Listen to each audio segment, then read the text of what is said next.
Now, more corruption allegations have continued to rock the Buhari administration. This time, it involves senior officials of the administration and the Nigerian National Petroleum Corporation (NNPC), who are said to have illegally sold off 48 million barrels of stolen Nigerian crude oil and shared the proceeds. The officials involved are yet to admit or deny the allegation. It is becoming a case of 1 week fresh trouble for the Buhari administration as senior officials continue to be linked to corruption.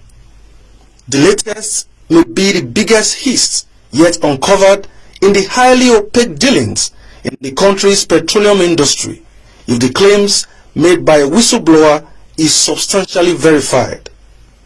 The lead was let open by a Mexico-registered oil and gas trading company, Samano, which claims officials of the Nigerian National Petroleum Corporation (NNPC), the former chief of staff to the president, Abba Kyari, and other representatives of the government connived to sell about 48 million barrels of stolen Nigerian crude oil in China.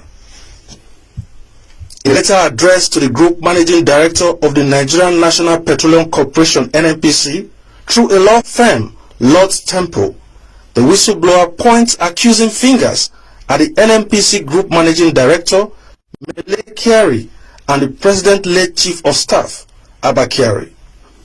The stolen crude, the highly coveted Bonny Light grade, was said to be held up in different ports in China. Senior administration officials were informed of the existence of the crude by the Mexican company in hopes that as a whistleblower, the company would be entitled to the 5% post-recovery. But through a backdoor arrangement, the said deal was sealed and the crude sold off on the authorization of the NNPC and the late Chief of Staff, who until his death was on the board of the NNPC.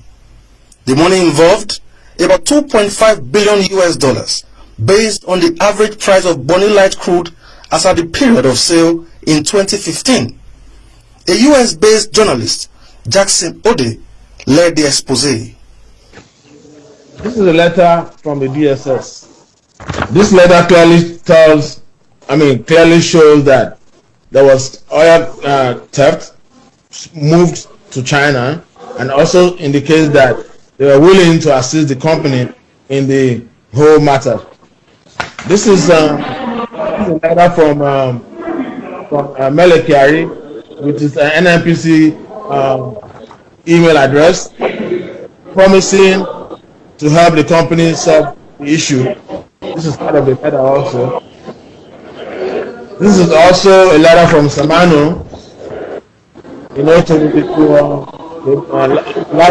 former DSS, about the oil theft and the sales of the oil theft.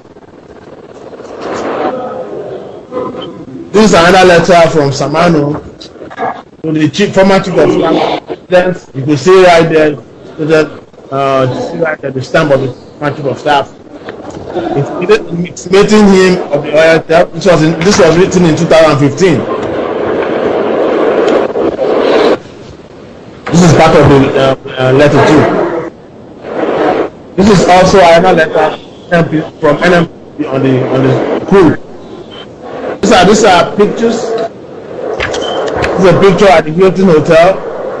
This is the current GMB NNPC. These are representatives of Samano, the Hilton Hotel.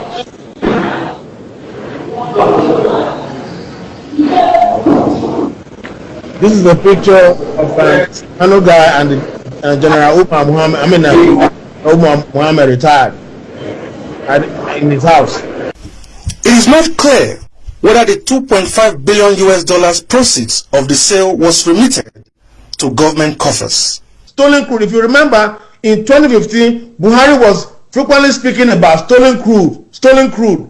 In fact, there's a letter Buhari wrote to the Chinese government, asking them to help, which means he knew about it and he was doing what any president would have done. He asked his allies to go to China and track this stolen crude and make sure that it is either returned back to Nigeria or sold, and the money put in the Federation account. But none of these trusted allies he sent to China went to him and said, "Sir, we have found the crude. We have sold it. This is the money." They decided to do the deal behind the president. They stole the crude. They also stole the money they sold from the crude and shared it among themselves. The whistleblower claims to have been completely blindsided in the deal, even after it had entered negotiations to legally purchase the products from the government, an offer that received no response.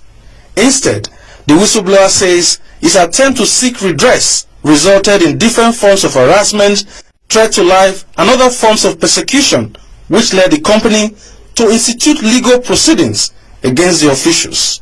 AIT has reached out to the NNPC for a reaction to the claims, but has yet to receive any response for over a week. For now, Nigerians are waiting to see how the Buhari administration redeems itself from the latest scandal and provide convincing answers on the whereabouts of the $2.5 billion. Ogianare Udwimo, AIT News, Abuja.